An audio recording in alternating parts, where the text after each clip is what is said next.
It's not only about passing the examinations. It's about making sure they'll be ready in future after their degree. Among future lawyers, how exactly school is looking at building that? Yes.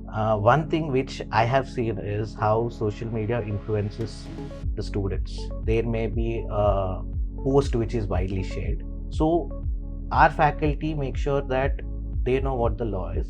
What types of internships and industry connections are available? We have a separate placement department, placement and internship, along with our student placement committee, which assists the students in getting internships.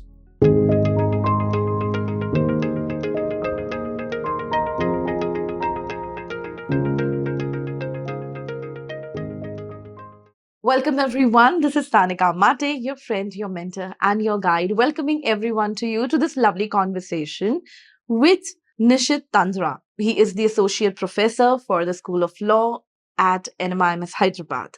So, Nishit Tandra, who is the Associate Professor of Law at the School of Law, NMIMS Hyderabad, a passionate legal academic shaping the next gen of law professionals. He holds a BA LLB from Osmania University and an LLM from Nalsar University of Law, where he specialized in public law and legal theory. Nishit began his journey as a lecturer and later pursued research as a UGC JRF Fellow at Osmania University, earning the prestigious Dean Award for Research Scholar Excellence in Law in 2022. His research spans constitutional law, technology, public policy, and contemporary legal challenges with multiple publications in reputed journals and edited volume. At NMIMS, he brings potent blend of academic rigor, research insight, and student-centric mentorship, helping young law students think critically, engage with real-world legal issues, and build meaningful professional pathways. Hello, Nishit sir. Thank you so much for taking out time and doing this particular, conversation for us. I am very much looking forward to understand how School of Law at NMIMS Hyderabad is, what kind of vision you have, and what exactly how the program delivery kind of works. Okay, so my first question to you here is to understand, how does the School of Law at NMIMS Hyderabad differentiate itself from the other schools? In terms of learning approach, in terms of students' approach, how exactly does that work? At our school, we do not believe that a law is only about learning what is there in textbook. It's about what are the different complexities we have in real day life, and we try to make sure, we as faculty members try to make sure that we make the students think as to what they have to apply the provisions of the law, and we'll also try to make sure that the students should not be about mentioning what the law is as per the statute. It's about applying the law, critically thinking about the law, and also evaluating the situation as to what we should apply there. That is what we try to focus on. It's not only about passing the examinations. It's about making sure that they'll be ready in future after their degree. Absolutely. I think that's what really makes sense. But what is the philosophy behind the curriculum design? Okay. And the emerging areas of law? As we all say, that law is not static, it is dynamic. True. So we get, AI was not there before. Now we have AI coming into picture. So our board of studies constantly meets and looks into the developments of law, and we try to inculcate. So we do have the traditional courses which are there. That is the basic which every student has to learn, like constitutional law, criminal law, and all that. But the emerging areas, like you can say law and technology, sports law, we offer these courses as electives to the students, so that they should not only be, law is not only about the age old, the regular laws which are there. We try to widen the knowledge of the student through these electives as well. Makes sense. However, when it comes to classrooms are concerned, okay, how do classroom learning, moot courts, internships, and clinical program work together shape the practical legal skills? Yes, yes. So, as we all know that, substantive law is something which we have to teach the students. Teaching is a word which I generally don't use. I use the term discuss in general because we at higher education, we are facilitators, True. right? It's students' part will also be there. So we discuss the provisions of the law, but these moot courts, clinical courses, internships, it makes them ready in future. That substantive law is necessary, yes, but at the same time, procedures, all the other matters related to how they should work as an advocate, these clinical courses and also internships help them in that way. So I can say that our curriculum plus internships and clinical courses make the student complete. That is very interesting. And I like the word that, you are saying it discussing and not really teaching. So, what opportunities do students receive for research, publications, and academic writing at the undergraduate level? Right. So we actually encourage students to write papers because as a law student, two things are you can say it is sine qua non. That is, one is speaking skills. Obviously, when you're a lawyer, you are paid to speak, and the other is research. Research is necessary, and I can tell you one example is that we have a course called as Statistical Foundations with Excel. So in that course, every student is asked to write a small dissertation. It's an empirical work, by the way. It's not even doctrinal, empirical work. And based on these empirical works which the student have done, we try to publish them. We make the students, we help them into getting into conferences or ask them to submit these papers in any journals. So we encourage them. And recently, one of our student, a first year that too, has actually presented a paper in a very prestigious conference on law and economics. Lovely. Now, when you spoke about, ensuring that students learn the art of speaking, speaking with sense in it, most importantly, I got an opportunity to speak to a group of law students yesterday, the third year students, and they were speaking very highly of the fact that in the first year they were not really able to, they were not as confident. What kind of measures you have taken where the student themselves unanimously, okay, on the table, the student were very highly speaking of the public speaking, Yes. which is being encouraged? How exactly you have done that? It's the environment, basically. You have to provide an environment to the student that they're comfortable in speaking in classroom. And we also have a component in our assessment called as class participation. That is, it's not about it's a traditional setup wherein you see teacher just speaking and the student listening. That is not how we need to continue our programs. So we encourage the student, if even if there is any doubt, any argument, anything, they have to speak. And especially in my class, I teach constitutional law. One thing I always say is that you come to class, leave your biasness behind. It should be like an area wherein you can speak anything you want to, provided it is related to the course, right? So there should be no judgment. That is what we create an atmosphere so that the students speak. That is mandatory. They have to speak. That kind of is very encouraging when when you listen, because this is something which is the need of the hour. Okay, now coming to the skills, okay, which is very imperative for a law student, which is critical thinking, ethics, Yes. constitutional awareness, as you said that you teach constitutional law among future lawyers. How exactly school is looking at building that? Yes. These recent developments that you're talking about, every student at least must have an idea about it.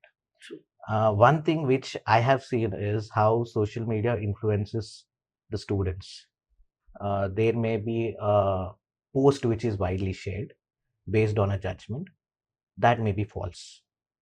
That it happens that some person who has not read the judgment may have shared it, and the students, I don't blame the students, but I feel that it is our responsibility to make them understand what is actually the judgment there. So our faculty make sure that they know what the law is, and also we have tutorials in our curriculum. That is a course, if it has, let's say, 3 theory classes, we have one tutorial. In tutorials, generally the faculty discusses what are the recent developments in law. So because in course we generally discuss what are the precedents, which are the major landmark cases, but at the same time we make use of these tutorials to make them understand what is the recent application of these provisions. Interesting. Uh, Now, talking about the practical aspect, okay, what types of internships and industry connections are available? Court, law firms, NGO, policy bodies, or corporate roles? Because this is something which kind of an integral part for the students to understand how exactly the real world court works, which is Yes. a little different than what we see in the Yes, movies, yes, clearly. yes. As per Bar Council of India, student must undergo minimum of 20 weeks of internship. That is the minimum. And we have a separate placement department, placement and internship, along with our student placement committee, which assists the students in getting internships. So we have a criteria, that is if they are in first year or second year. First year, we generally ask them to go with any NGOs, because in honors program or in a integrated program, first year and second year, they have BA and BBA courses. So we generally encourage them to go with NGO at first, and then we slowly ask them to go to a district court and to a high court, a law firm, and also sometimes to high court judges as well. And it is our placement department along with a student-led placement committee which assists the students in getting these. Okay, ensuring that student is kind of well versed with Yes. everything. And how do you support students? Because when in my interaction, I kind of realized yesterday that a lot of students don't really have a legal background. Okay, I think out of the round table, there was only 2 students which had a legal background, right? Rest everybody was coming from the background which had nothing to do with Yes. legal. But how do you support those students who are coming from a non-legal family backgrounds and first generation law aspirants? Yes, first generation law students will face issues. That is common because if you have a parent or some family member in that particular profession, it's always better because of the contacts that they have. True. But our placement department and the placement committee will ensure that at least an opportunity has to be given to these first generation lawyers. We don't, differentiate between first generation or the second generation law student in the classroom. But this difference will come into picture when they are going to any, internships or thereafter placements. So this is what our placement department will also try to do. That no differentiation should be there. Opportunities is what these students must get. Lovely. But one thing which I wanted to kind of focus on in terms of the career options, okay? People look at law as being law which a lot of influence, which was funny because when I was talking to them, my first question to all the students was that why you have picked up law, okay? Because I want to know where exactly the influence is coming from. Funnily, it is coming from movies. It's Okay. coming from the OTT, what they have seen. Though the courtroom drama excites everyone, it definitely inspires you. Tariq pe Tariq, Tariq pe Tariq is just not really a dialogue. It really kind of have an impact on a student, and the real world Yes. kind of, is exciting. So the career options there, as of now, how do you kind of help them with that? Because law is huge. Okay, the career options there itself, just not about litigation and Yes. corporate law. There is so much beyond it. Yes. How do you look at that? Same thing happened in my class, I think yesterday, that in our programs, we are an honors program. That is, students have to opt specific groups in their 4th years. We have Right. groups called business law, intellectual property, crime and criminology, intellectual property. So this is what the students have to opt. So I just asked them a question: did you make up your mind as to what you will do in future? So it's only 10% who said that, yes, we have made up our mind. 90% are still clueless as to what they'll do in future. And I said, it is good to be clueless is also good sometimes because you keep your options open. Right. And law is not something which earlier, it's only limited to a courtroom practice. Uh, Last year we had a legal conclave in which we have called industry personnel from wide ranges. We have called people from in-house counsels, we have called practitioners, we have called partners from law firms. So we try to show to our students that law is not only about one particular career that you will have post your degree. You have multiple areas. And to take an example, our recent passed out batches, we have students who are pursuing LLM in India, abroad. That is one set. We have people who are preparing for judiciary. We have the students who started practice in firms. We have students as in-house counsels. So it is a wide area which is there. It's not only about a courtroom practice, and litigation is obviously there, it's still there. You can do that. But we try to show to the students that please keep your options open. Works. Now, what qualities do successful law students at NMIMS usually demonstrate? Okay, successful, I would not call successful because you can't differentiate between You don't want to be biased, I I don't want. understand that. But I would say that an NMIMS law student from Hyderabad is always open to learn. That is what is more important. It's law is a lawyer will be learning almost every day. It's because law, as I told you, is dynamic. So law student has to learn, and our students are always willing to learn. That is what I can say. And how does faculty integrate contemporary legal issues such as technology law, policy reform, and public governance into discussions? I would not say teaching again. Yes. I would say discussions. Yes, great. One thing I can say is that the faculty at our School of Law is always open to student discussion, be it anything. Sometimes, whenever during our lunchtime, also students can approach us. Let's say that what is the recent issue with Venezuela and US, or we discuss anything that comes in the recent times. So we make sure that every student speak something about these issues, whatever it may be, right or wrong. We are here to correct them, maybe, but we make sure that they speak about it at any venue. It's not only limited to classroom, like I said, it can be during our tutorials, but it can be in the offices also, in our offices also. We do that. Okay, and what initiates exit to develop advocacy, communication, and research skills beyond academics? One thing is that we have a very strong student-led committees.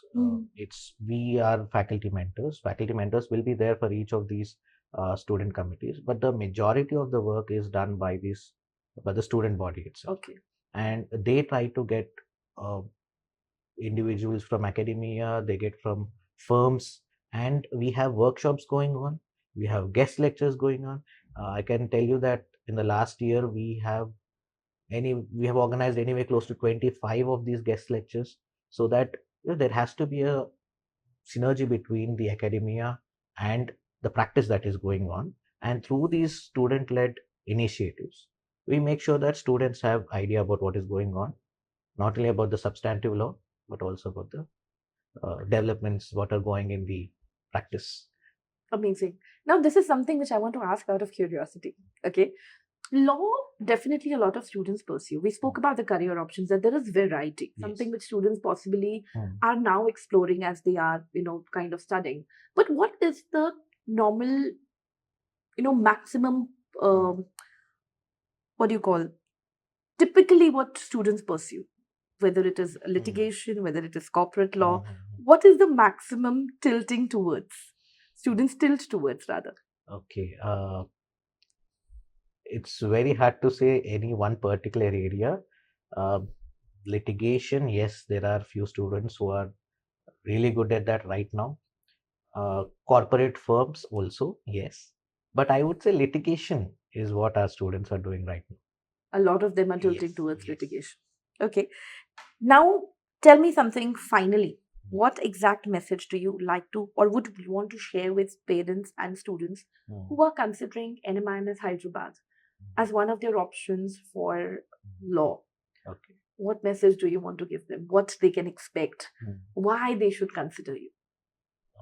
Uh, the main reason is that we try to imbibe confidence in a student that they can, post their degree, they can excel in whatever area that they choose.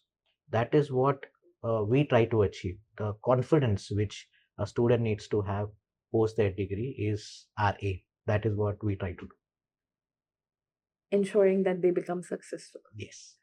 Fantastic. I think what you have answered, Nishit sir, is something which would definitely give students, parents perspective and confidence that NMIMS Hyderabad they can definitely trust on. With a lovely 93 acres campus, apart, I think academia being a very, very important aspect of their learning. But I think the overall campus itself will kind of add to the learning and give them the holistic development. Thank you so much for taking out time and It's a pleasure. speaking to me. Thank you. It was pleasure talking to you. Thank you for having me.